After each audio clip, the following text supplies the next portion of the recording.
Good afternoon, everybody. Apologies for the slightly late start. What we'll do is, this is an hour long. We'll go up until 1:45 the next hour. We'll just eat into the coffee break a little bit. I'm Mike Hanna. I'm a senior correspondent for Al Jazeera English. We're here to discuss how to implement the International Declaration on the Protection of Journalists, copies of which you've just been given. Now, very briefly, this document focuses on the responsibilities of states and institutions involved in the field of journalism, including law enforcement and security forces and judicial authorities. Now, it's important to note that this document is based on a number of existing conventions and international laws. Nothing new is being stated here, but it's an attempt to bring together all the stakeholders on a kind of common ground.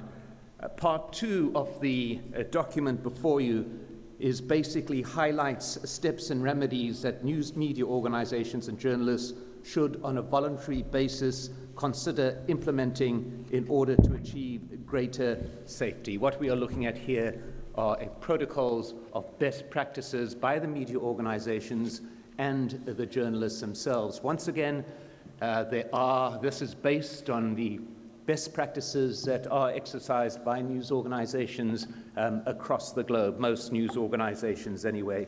We're looking basically at 3 major stakeholders who are directly affected and who are in a position to directly implement these guidelines. Firstly, the journalists themselves, who need to know when it is safe to carry out their jobs, need to research when it is safe to carry out their jobs. No story, one must remember, is worth the life of the journalist.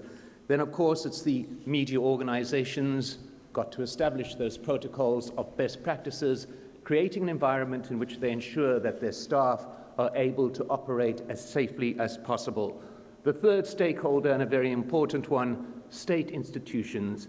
And here the key issue is to devise ways and to get agreement that there shall be no impunity, that there has to be a transparency about state organizations in terms of their dealing with the media. Now, these 3 stakeholders are obviously at times competing and conflicting. There are different interests at stake here. The interest of the journalist is very different to that of the state institution. But what this declaration essentially does is try to create a common ground to be able to get a common approach to the issues of the safety of journalists operating both in conflict zones and also in areas that are not necessarily in a state of conflict, which have their own problems in terms of gathering information. The panel we brought together here are representatives of those stakeholders. Let me introduce them very quickly. On the far right is Berger. He's the director of the Division of Freedom of Expression and Media Development, Communication and Information Sector at UNESCO. It is quite a mouthful, Guy. Then John Daniszewski, he's Associated Press Vice President and Managing Editor for International Bureaus. Then we have Barbara Triomfi, she's the Executive Director of IPI. And here to my right, we have Alhaji Mohammed, and he's the Minister of Information and Culture in Nigeria. Now, very quickly, what we will do is I will go to each of the panelists. They will each spend a couple of minutes saying what they think is the most fundamentally important point in terms of implementing this declaration. After a round of them making that particular point, we'll open it up for questions from the floor, keep it informal, and just take it along from there. Whatever questions you have, whatever observations you may have about, once again to stress, the implementation of this particular document. Let's now start with Guy Berger at the extreme right there. And Guy, basically the question is, what do you think is the most fundamentally important criteria in terms of implementing this particular document? Thank you very much. If I could just start by putting in context where this declaration comes, because I work for UNESCO, which is part of the UN, and clearly international mechanisms include the UN. They also include the OSCE, the Inter-American System for Human Rights. So I see that some people connected to those institutions here. So there are many international actors. I don't think the international replaces the national, and certainly does not replace the media's own protocols. So, but they can be complementary, and I think this thing should be seen in that light.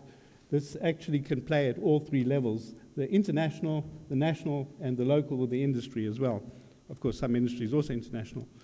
That's the first point I'd make. The second point I'd make is that if you look at what's happened in the past few years, I'm very optimistic on this question, because in the UN system in particular, you had the development of the United Nations Plan of Action on Safety, which is different to a declaration, but it's a plan.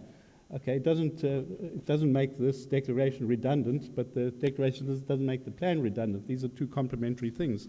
This UN Plan of Action, in fact, was formulated with the participation of IPI and of Al Jazeera, and everybody is involved in actions to try and work in a coordinated way, complementary way, to implement the UN Plan of Action. Now the question is, can we work in a coordinated way on this? I am optimistic also because we've got that basis. That basis of the UN Plan of Action has led, in some ways, to 8 resolutions in the UN system in the past 4 years on safety. You know, this is really unprecedented attention in the international community to this question. It shows how important this has become. And of course, that doesn't change the world, but it impacts on global public opinion. It creates a norm that journalists should be safe. I mean, that's really important. Second of all, the UN has just adopted what they call the 2030 Development Agenda, which sets out various sustainable development goals. In those, they recognize the importance of public access to information. And one of the ways to measure public access to information, it's been accepted, you can look at safety of journalists. It doesn't tell you everything, but it tells you something. So there's more opportunity now in the UN system every year to say, what is happening with the safety of journalists and how is that impacting on sustainable development? And the last example I want to give about progress on which I think this declaration can build, part of this UN plan led to the declaration by the UN of the International Day to End Impunity for Crimes Against Journalists, which is every year on the 2nd of November. This day shows you, I think, what the UN at its level can do. For example, everybody here will probably know of World Press Freedom Day, 3rd May. That came from journalists. It went to UNESCO. From UNESCO, it went to the General Assembly. Today, it's viral. All around the world, people know about World Press Freedom Day. Of course, more people need to know. But you have the power of the UN brand behind a day with World Press Freedom Day, which, of course, implicates safety. But now you also have the special day being the 2nd of November, a day dedicated to keeping journalists safe. So the UN has been moving in all these ways. There are some additional ideas on the table. You may know the Reporters Sans Frontières organization has proposed there should be a special representative in Ban Ki-moon's office dealing with safety. That could be something the member states agree. We don't know. They're still going to debate this. It could be that they look at this and they say, we'd also like to add this to what we're doing. So I think there is a lot of momentum that's been building up the past few years. And although the death toll continues to rise, at least the response is also commensurate, because if we weren't responding, the death toll could even be worse. Thank you very much, Guy. Let's go to John Daniszewski. Well, I think Guy has surveyed the terrain pretty well. We, if you'll remember, it was in late 2014 when we had the horrific murders of James Foley and Stephen Statloff. But they made, their deaths were so horrible that they dominated the news for several days. But my great fear is that in recent years, violence and impunity against journalists has become almost a normal thing. We had last year some 70 journalists killed around the world. This year, I think already 15 journalists have been killed, and that does not mention the many journalists who have been seriously injured, maimed, or arrested or otherwise intimidated. So I don't think it's too much to say that there is a crisis in journalism around the world. And so it's very necessary for media organizations to take on the burden of safety as a highest priority. And what we found in late 2014, after those murders, a number of organizations got together and tried to write down some best practices and protocols for the news industry to follow, particularly in relation to its treatment of freelancers and local journalists, to try to improve the standard of safety for these groups of journalists who are the most vulnerable. And this included ensuring that the journalists have the safety equipment they need, that they have the training, that they have basic risk assessment and supervision when they go about dangerous assignments, and that the news organizations who assign them to work will take responsibility for the consequences should they be injured, or should their families be left if they are killed. So there has been a pretty intense conversation among news organizations about these issues since late 2014, and resulted in the unveiling of these safety protocols in early 2015. And I'm very pleased and proud to say that as of now, some 90 organizations have signed on to these protocols, news organizations or organizations of journalists supporting it. But that led us to the next step, which is the role of governments. Journalists have generally talked among themselves about these safety issues, but have been rather shy and timid about insisting that governments fulfill their role in these issues. And part of it is the natural hesitancy about trying to influence governments, or the separation of the role of the journalist from the role of government. But this declaration, which Guy is talking about and which you have before you, is, to me, a really breakthrough moment, because it's the news organizations coming forth and saying, look, we'll do our part as far as safety, but governments have certain obligations under international law. And one of them is to protect civilians, and among civilians, to protect the rights of journalists to work. So I think moving this into the governmental sphere is a really useful step. And of course, journalists can complain about governments behaving badly to them, but governments tend to be moved more by other governments. So I also think that in the diplomatic area, the idea that the United Nations or governments who believe in freedom of expression and freedom of the press can do a lot to pressure those other bad actors on the international scene who allow these environments to exist where journalists can be murdered for the work that they do. So the one thing that I think would also help the implementation is if all of us who are journalists and representing news organizations write about these issues more often and more volubly than we have in the past. We sometimes don't like to cover ourselves, but this ongoing epidemic of killing and harming of journalists is not going to be taken on by the public as an important issue unless we ourselves in our own media talk about these issues more and try to hold people accountable. So I think I'll leave it there.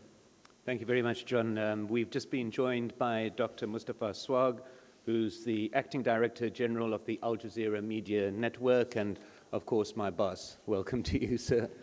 Let's just go on now to Alhaji Mohammed. We heard John mentioning there about how this declaration could help governments put pressure on what he called bad actors to implement this declaration.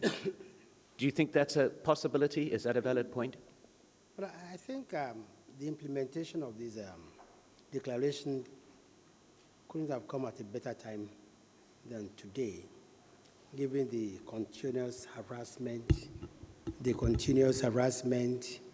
arrest, detention, and death of many journalists all over the world.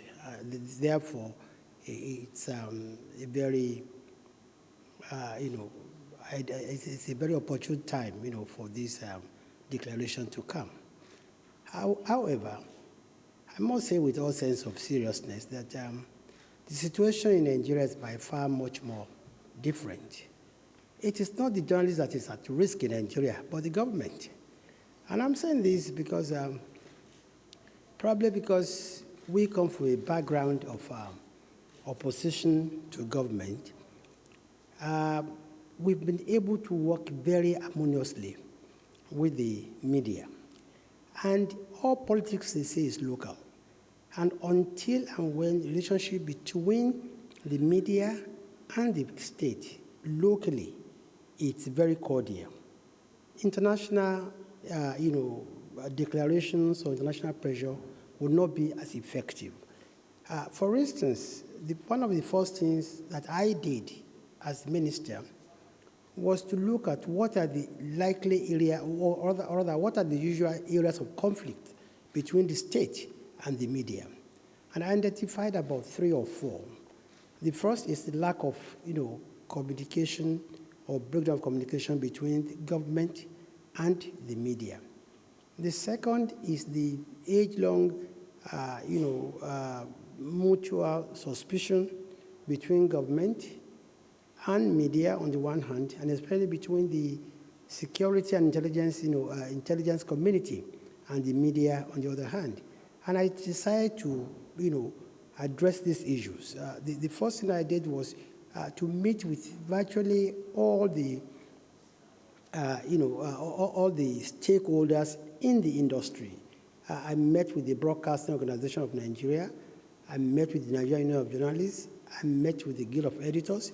I met with the News Proprietors Association of Nigeria. I met with the National Association of Women Journalists. I met with columnists. I met with online publishers. I met with bloggers, all in an attempt to let us at least be on the same page. See, if they know which areas, would create conflict, and we try to work, on them. And I think it's worked very well. Today, there's no single journalist in detention in Nigeria. No single journalist in Nigeria can today, complain of harassment. Then the next thing I moved on to was to look at how the relationship between the security and intelligence, agents and the media could be much more cordial, especially given the Boko Haram insurgency and the fact that the military had often expressed dissatisfaction in the manner that the media was reporting some aspects of the war. I was able to convince the National Security Advisor to set up a committee made up of the media and the military and the security so they can meet regularly and exchange ideas. For instance, the military complained that the media did not even understand how the military works. They don't understand how the military operates. And this committee, fortunately, today the military has agreed. They've given us their nominees, and we're only waiting for the media, especially I think is the news proprietors and the broadcasting organization that will give us, their own their own nominees. So we've tried to douse areas of conflict between the state and the government. That's why it's going to be very easy to implement whatever accord. As a matter of fact, since if there's no problem at the local level, we can only probably just join the other international organizations in putting pressure elsewhere. But I want to say that the most important thing, there must be that rapport between the state and the media, and this can be achieved, easily if there is understanding and give and take between the two organizations. But one area I think that the IPI needs to work, and other organizations need to work very much on, is in the area of capacity building. What we have today, I can say for Nigeria, for instance, that we don't have, a truly independent media. Independent this time, not because the government is, restricting or breathing hard on the neck, on the necks of the media, but because we have media today, which is unique in the sense that in Nigeria, the private media is probably by far much more, powerful than the government-owned media. And these media owners are also politicians, of sorts. So you see journalists most times, rather than factual reporting, they report largely along the lines of the ideology or the visions or the agendas of their owners, and this creates a lot of friction between state and government. Again, there is not that very defined separation between activists and journalists in Nigeria today. And it's so sad that even some, what I call some traditional media, what I call the mainstream media, today are in a competition with the bloggers, they're in a competition with the online publications. And this does not always result in accurate, or thorough investigative journalism. But I can say with all sense of responsibility that in Nigeria today, the media is not in any threat, not at any risk. And I think as long as this cooperation between the state and the media goes on, the media will not be at any risk. Rather, I think it's the government, it's me as the Minister of Information, that I wake up every morning in trepidation because I don't know what the media is going to say about the government. That's the situation today in Nigeria. Thank you very much. Thank you very much, Minister. Mostefa Souag, we started off with a basic question of what do you think is the most critical way in which this declaration about the safety of journalists can be actually implemented? We've got the words, now we need implementation. What do you think is the most effective way to ensure that it is? Okay, first of all, I would like to apologize for being late. I was actually in another meeting in which, in a big part, I was talking about the protection of journalists as well. So I was, in spirit, I was with you here. I think the most important thing to do now is to get everybody to support this declaration and to take it out of this room and out of this place into wherever he or she goes, to make sure that people understand the importance of the declaration. Because we have so many times we saw declarations and statements and things coming out of conferences, and then they end in drawers, not being implemented or followed. I think this is such an important declaration that it has to keep alive and to get stronger and stronger. This is the first thing. Second, sorry, I believe it has to go through the necessary channels very strongly till it gets approved and adopted by the United Nations, the General Assembly itself. And I myself met with some officials from certain governments who promised to help adopting the declaration. They think it's very important. I think we can, the more people we can get to support this declaration from from governments themselves, the better chance we have to make it official. But beyond that, whatever happens, whether it's going to be adopted or not by the United Nations and by other organizations, I think the thing that we can do really is for us to decide, for the media people. I think we have been really negligent of one very important component in this whole thing, that is having full solidarity with our colleagues. And then when it happens somewhere that one of our colleagues is abused or harassed, we have to make it to think of it as if it happened to us. Because if you allow it to happen to other people, it will get to you. There is a story in one of the Arabic books that used the animals as characters, in which two big bulls, one white, one black, were very strong, and they were able to stand against the lion together. But the lion kind of put some bad words in one of the two, saying that, you know, you are better than the other one. And so they kind of divided, and the lion ate the first one. When he came to the second one, he knew he wouldn't do anything. He said, I was eaten the day my brother was eaten. And this is what we want to know. If you allow that kind of harassment to happen against our colleagues, wherever they are, whether we agree or disagree with them, because there are so many differences between people, politically, ideologically, etc. It doesn't matter. Professionally, we are doing the same thing.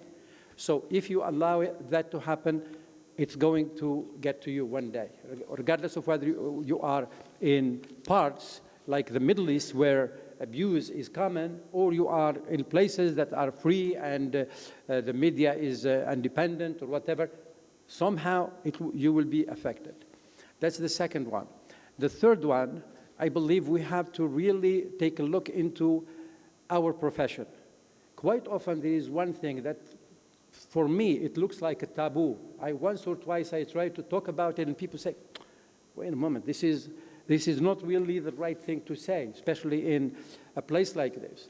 That there are so many people who claim to be journalists, to claim to be a part of the media, but they are actually the biggest enemies of the media.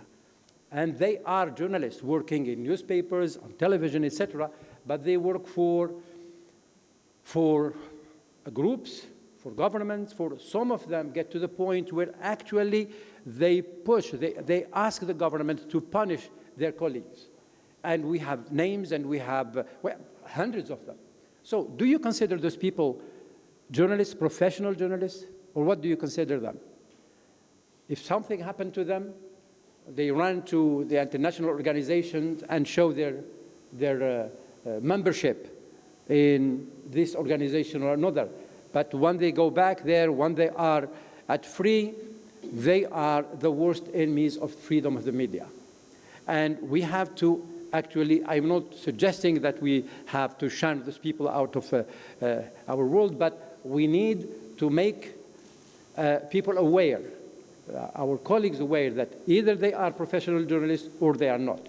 You cannot be working for a government, for the propaganda of a government, or a political party, or an organization, or a group of interests, you know, business, etc., supporting them and working for them regardless of what they do, and claim to be a professional journalist.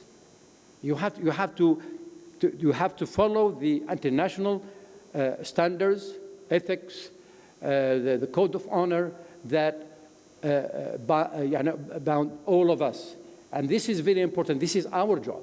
It's not the government's job, because the governments don't really care that much about it. It's not the groups that have interest in having this division and these problems within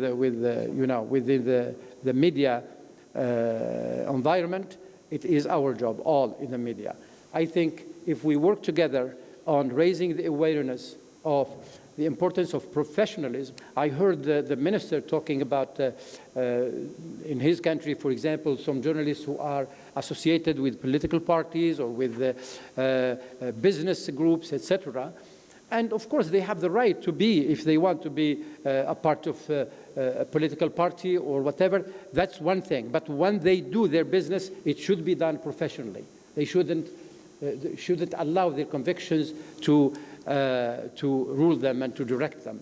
This is the whole thing. So we need that kind of awareness. We need that kind of solidarity that I talked about, and we need to work together. And that's why we need a lot of training, not only about the protection of journalists in the field, which we have been doing, I believe most organizations are doing, but training on how to be really a professional journalist, not, especially in areas where this is not really very clear. You know, anybody who writes, regardless of what they think they are journalists or do a report on television. So we need to work on that, on training, on gatherings like this in which the issue of the protection of journalists is one of the major issues, regardless of where. And I believe that each one of us should raise the issue wherever he or she is participating, anywhere and everywhere. Thank you. Thank you very much indeed. And on the second point you made about the issue of solidarity, there was an old South African resistance slogan that an injury to one is an injury to all.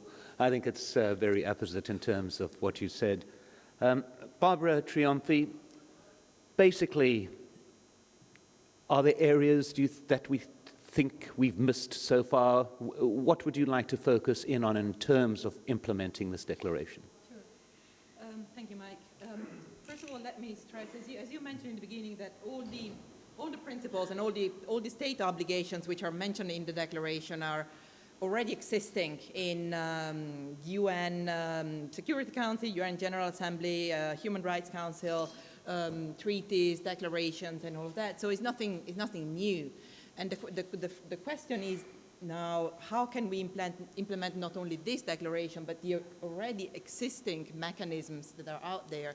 And I'm glad that Guy has mentioned the process that the UNESCO has been leading over recent years, because it has been a very, very important one, and it has already made some important steps in, at least in bringing together certainly some governments, in bringing together civil society around this issue. And most recently also including some of the journalists. And interestingly, IPI has been involved in the UNESCO process since the beginning, and we always were very much supportive of that. You know, finally, an intergovernmental organization is acknowledging that their member states are under obligations which are not being fulfilled or implemented. So that was a very important one. At the same time, what John mentioned here, some of our members and many other news groups have also been developing principles, guidelines under which news organizations should work in terms of ensuring the safety of their journalists. So what IPI noticed, if you want, on one hand being a civil society organization, an NGO, we were part of the UN and UNESCO mechanisms. On the other hand, because we are a network of editors, journalists and leading and media executives, we were also part of the discussion that were going on at the industry level. And so for a quite long time, these two processes went on parallel to each other. And there was very little exchange. So basically, you found out you were in situations in which, at the local level, civil society, NGOs, and were working with some of the government institutions to promote safety of journalists, but the industry wasn't part of this. For a number of different reasons. So when we started developing this declaration together with Al Jazeera, the International News Safety Institute, and the African Media Initiative, we felt that there was a big need to bring all the groups together. And actually the process in which we used to develop this was to organize a series of consultancies around the world with different actors, and which all included representatives of the groups that you might mention in the beginning, civil society, state institutions, and the industry. So if you want also journal association, trade unions, all of those. And it's very interesting. We left it very open in terms of process. We said, you know, what do we want? Do we want one declaration? Do we want two declarations? Do we want no declaration at all? And in the end, there seemed to be a good degree of agreement that this is the document that we wanted. So what do we need? What is it? What is the importance of this? What is, as I said, is nothing new, if you want, but the novelty element is that it merges different groups. It brings together different groups, and because in the acknowledgement that if we want to achieve better protection of journalists, these groups will have to know, first of all, know what they're doing, know about each other's efforts, and also, to a certain degree, if possible, cooperate. One element that was very often stressed during the consultation that we had is the need for the industry to, and what also Dr. Mostefa mentioned, is the need for journalists to cover attacks against their colleagues and against media organizations, which is something that journalists have long, or still now, very reluctant to do. You know, we don't talk about ourselves, we cover the news. Or even less, we don't want to do advocacy, we're journalists. So understanding how can we do this in terms of covering what are state obligations or the failure of our governments to fulfill these obligations rather than becoming activists, which is certainly not the role of journalists. And I think this is all a process that can be supported by a document like this, mostly through exchange, conversations, and really developing a lot of awareness about what is already going on. Thank you. Well, at this particular point as well, I'd like to just say that there is a way each and every one of us can help implement this declaration, and that's by going to aljazeera.com. There's a space on the web page for you to express your support for this declaration. Let's open it up to the floor now and take some questions, comments down in the front here.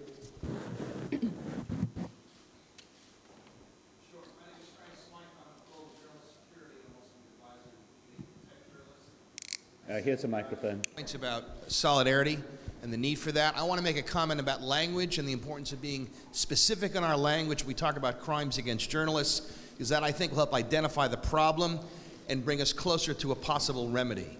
I just want to point out, when we're talking about crimes against journalists, our main concern are situations where journalists are killed. And in 2 out of 3 of all cases of journalists being killed, journalists have been outright murdered. We're talking about situations like 2 guys in the back of a motorcycle putting 2 bullets in the back of a journalist's head.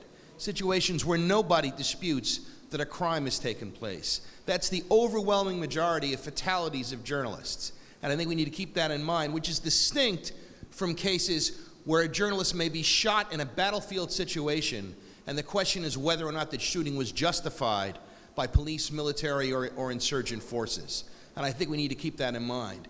Of those murdered journalists, nearly 9 out of 10 of them are local, and the impunity rate for all of those murdered journalists is nearly 90% or 87%. So the killers get away with it in nearly 9 out of 10 cases. In addition, CPJ has identified that government actors seem to be as responsible. Investigations haven't been concluded, but preliminary indicators are that government officials, civilian, military, or other, may be as responsible for these murders as terrorist and insurgent forces, which is something to keep in mind. I think we need to be clear in our language in terms of the UN action plan, in terms of the journalist safety group that being formed in the United States and IPI. I think that's very important. In terms of a remedy, I'm very glad that this declaration, and I was part of those discussions, is building on existing international humanitarian law. Because there's a movement out now to talk about the possibility of making a specific war crime to targeted journalists. Most press freedom groups are against this because A, it would single out journalists in a way that seems unnecessary. B, it would require tweaking international humanitarian law at a time when that may not be the best time to reopen that issue. And number 3, it would require some kind of international regulatory body to officially determine who's a journalist and who's not, which for regimes that want to control journalists makes it easier for them to do so. I think if there's the possible remedy, in addition to using precise language, might be to find ways to have international support for prosecution of crimes against journalists, and in particular murders. Now, we don't have a lot of examples of that, but we have the case of the prime minister, the car bombing of the prime minister in Lebanon, which was assisted by international investigative efforts and got some degree of traction. We also see around the world in Guatemala, where a UN international body investigating organized crime and trying to end impunity has actually made great success. So I would like to see this movement use more precise language and start looking at the issue of impunity and looking at possible mechanisms to have international support to help compel governments to hold the murderers of journalists accountable. Thank you. Well, Guy Berger, I'd like to throw that to you, but also to tack onto that as well the point brought up by Mostefa Souag about the concept of getting this implementation as part of a General Assembly recommendation. Sure, and thank you for those very interesting points from Frank Smythe. Certainly the UN is not running around the world deploying blue helmets to protect journalists. That would be the Security Council's decision. It would need a mandate and so on. I think that level of UN involvement is not likely. Lesser involvement, like you say, UN encouraging this kind of cooperation and prosecution, these are certainly possibilities that can help realize such the aims of this declaration. In terms of what Dr. Souag said, certainly this declaration will become far more powerful if it is endorsed at the UN General Assembly. And one way to get there may be through UNESCO. It is certainly something that adds a huge amount of gravitas, legitimacy, and impact when a declaration has the UN stamp of approval. Because at the end of the day, this is not only a question of the actual forces on the ground to arrest perpetrators and prosecute them. It's about the climate. It's about the climate of public opinion. It's about what the public will tolerate. And if the UN stands behind a declaration like this, that sends a signal to everybody. Governments, members of the state who are involved in killings, criminals who are involved in the killings, gangsters who are threatening journalists, etc. They begin to know that they're on the losing side then. And I think that is so important. That's where this declaration, if it gets to the UN, it will have even more impact. But even if it doesn't get there, it is still a really important contribution. I think in balance, it is ultimately the public who are the last guarantee of cherishing journalism and those people who make it. And it's the public who, through these kind of things, can understand how important it is that they call for action, that they do what they can do as well in their own communities. And part of the people who can make the public appreciate journalism and take part in protecting journalism, it's the media. Okay, any more questions? Over there.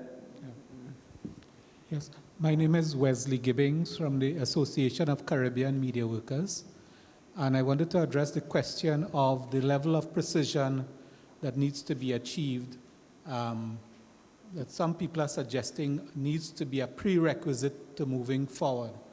I think that it's very important for us to recognize that we need to move urgently, and that there would be some concessions that would need to be made with respect to the precision required to identify who are the victims of these attacks that we are talking about. I would go for a broader definition of the kinds of communicators. I think that precision is not necessarily achieved merely by pointing at the gravity of the offense, because certainly if somebody is murdered, it's one way of silencing them, but there are 1,000 other ways that people can be silenced, but that it is sensible for us, even coming from the standpoint of journalism, to concede some space to other communicators who are find themselves prosecuted in equal quantities, and whose views and whose communication is perhaps just as important as the journalism that we sort of cling very jealously to. That would be the point I would make. Well, I think as well the issue here, and I'd like to come to Alhaji Lai Mohammed on this particular point. The issue too as well is the examples we've had here are basically murders of journalists. Now, here there would be an added responsibility on the state actor, would there not? It is the state actor that has the power with any given locale to actually implement law and order. Would you agree with that, Minister? Well, I think there's no justification whatsoever for any state actor to go to the extreme, take the extreme option of killing or maiming. And I think without any equivocation, it should be condemned. You see, intolerance is the major cause of this kind of extremism on the part of state actors. And I think every state should cooperate with other states to make sure there's an end to this. Honestly, I cannot but say that at least under this dispensation in Nigeria, we do not even intend, we have never even contemplated stifling, the media, talk less of, hounding them or, harming anybody. But it's a global issue, and I think it varies from state to state. But underneath, I think it has to do more with the political situation in those states. But whatever the situation, I think the state, which ought to protect lives, should not be at the vanguard of snuffing out life for any reason. Thank you. Any further questions over here? Yeah. There's a microphone. Thank you. I'm Charlie Sennett. I'm the co-founder of Global Post and the head of the Ground Truth Project. And I just wanted to ask a question about precisely that, sir, the idea that the government should be responsible for protecting journalists. I deeply applaud the declaration and have worked closely with many among us to try to come up with any formula we can, the standards and practices that John talked about and the declaration. But I would also assert that there's an important distinction between the government being responsible for our safety and being independent of the government. And I just think it's an important line to assert. And I would love to direct the question to John along this line. Is it important for us, even in these protocols of safety, even as we look for declarations, to distinguish ourselves as independent from the governments and basically take care of ourselves as an industry and seek to find the ways for the media companies themselves to be sure journalists have the resources they need, be sure they're well trained, and to maintain a healthy distance from the government almost to ensure that safety? John? Well, yes, I certainly think so. I think what news organizations, media houses expect from government is rule of law and a healthy respect that reporters have the right to work and express, and dig up stories and express themselves, and that this role of the journalist is good for the society as a whole, even if it sometimes puts a journalist in conflict with the government of the day, because both governments and the public need information and reliable information to make judgments. So, as we see it in this document, it's the role of the government is to create the environment that allows journalists to work, respecting the rights and prerogatives of journalists, as has been recognized in the International Declaration on Human Rights. And, frankly, to the earlier question of, how do you define a journalist? I think nobody should be killed or harmed because of what they write or what they think. I think this is a fundamental human right, and so you don't really have to say this person's a journalist and this one is not, or have those definitions. It's simply a human right, and so again, just asking the government to to create the playing field where journalism can take place. Thank you very much. Mike, excuse me. I think asking the government to fulfill its role in protecting the lives of journalists and their, properties does not take away from the independence of the media. I remember early this year, the Broadcasting Organization of Nigeria paid me a visit, and one of their major complaints was that their broadcasting studios were located in isolated places, and that they were receiving threats from Boko Haram insurgency because of the role they were playing in carrying out some, sensitization campaign against Boko Haram. And they asked the government to give them protection, to protect their premises, because many of them, complained that they could not afford 24-hour protection of their premises. And I found this to be quite a reasonable, complaint. And I took it on myself to approach the Inspector General of Police and asked him to please provide 24-hour protection to all the premises of, to broadcast radio and television premises. I don't think since that was done that the government has been spared by the television and radio stations. But I think we're doing our job, providing that security for them. It does not take away from the independence of the media. And I think there are certain things the government must provide for society, and not just the media. And this should not interfere with the ability and independence of the media to do its job. Thank you. Thank you. Mike, Further questions? I would like to say something. Sorry?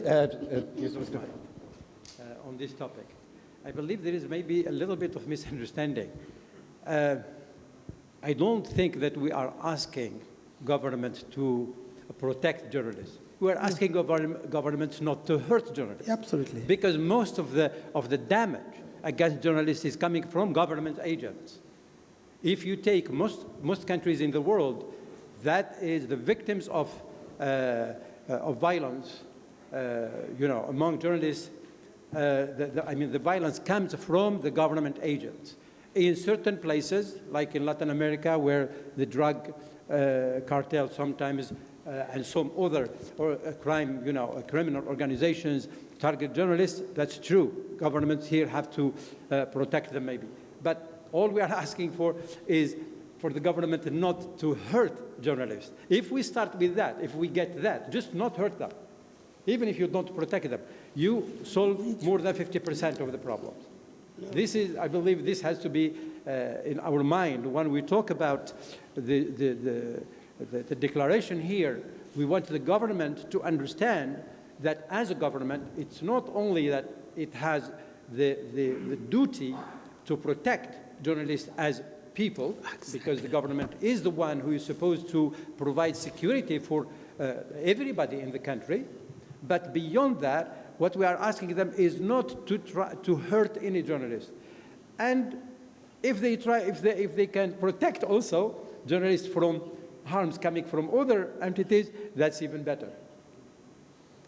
Barbara Triumphant, you wanted to add something? Sure. No, I fully agree with what Dr. Mostefa was saying. Of course, a lot of the attacks come directly from government sources. And the other very important element that needs to be mentioned, of course, is also the impunity. The impunity is there because of failures of governments. So that is, and impunity has been acknowledged universally as the core cause behind attacks against journalists. If the perpetrators are not brought to justice, it will be very easy to silence journalists by attacking them, their families, their houses, and so on. So I think these are definitely what we expect from governments, to simply do what they are supposed to be doing. And additionally, to go back to what I mentioned in the beginning, any other step, whenever we talk about governments' responsibilities, if you want, toward protecting journalists or toward ensuring that journalists can operate in a safe environment, we always add in full respect of the rights of the journalist, in full respect of the rights to freedom of expression, freedom of movement, and all of that. And that's why, again, I stress the need to end that any mechanisms, any process that we develop in order to promote safety of journalists has to be done with a degree of consultation between these two groups. All right, we've got time. Very quick question. One last very quick question over here. Thank you, Professor Zaglami from Algeria. Well, I agree with Dr. Souag. He's from Algeria too. So when he said that the main problem comes from the journalists themselves, that's really a very dangerous situation. But what I want to say, if we have to protect journalists, from whom, from what, by whom? Well, certainly from security, but who will protect the journalists? And unfortunately, journalists will be themselves in the hands of those who are protecting them. That's, again, another issue. What I want to say, that I think we should, first of all, define which are the main sources that are threatening journalists themselves, whether it can be from security, from the money, from social vulnerability, and so forth. But what is asked by the government, for instance, or the public authorities, they should maintain and prevail freedom of the press, freedom of speaking, from opinion. They have to guarantee all this safe and democratic environment. That will be the main secure place for journalists. Journalists, they should not ask for special protection, let's say bodyguard. No, they should only, the government, the authority, should provide all the opportunities, all the facilities. They have to work in very secure way. That's exactly what is supposed to be. And then journalist is independent from all different pressure, whether political pressure, military pressure, social pressure, and so forth. Mostefa Souag, very quickly, do you want to comment on your countryman's statement? Oh, because he's from Algeria. No, I think, again, I mean, what he said is a part of what we are discussing. I believe that the declaration doesn't go into the details. If this declaration is adopted at the end, and if we actually adopt it by heart, then we can look into the details. There are so many issues related to, you can define, for example, a very big list of the sources of danger or threat against journalists. There are so many of them. So we can deal with that. We can deal with the protection of journalists from each one of them. In some cases, all we need is some good training, which many institutions are doing. And we, in Jazeera, we are doing it very extensively. But the important thing, when I think about the protection of journalists now, mainly I have two sources. The government agents, which is usually even once in a while, less than 10% of the time, when the one who committed the crime is punished, quite often that person is not really the reason for the crime. He is maybe the executioner, but the government, the security system, etc., is the responsible one. So, I mean, we have the government on the one hand, we have the organized crimes and the interest groups on the other hand. Those are the two main sources. The rest, I believe, we can deal with through training, etc. But this is not, it's not something that we can solve here. It's something that needs to be worked on quite extensively. To go into details. Well, at that particular point, we come to an end of this panel. I think the very clear expression of a fundamental fact here that in terms of implementing the declaration, the stakeholders, the journalists themselves, the media organizations, and indeed the governments have to continue this debate, have to continue outlining ways in which to get these declarations implemented. Thank you all for coming, and thank you very much to our panelists.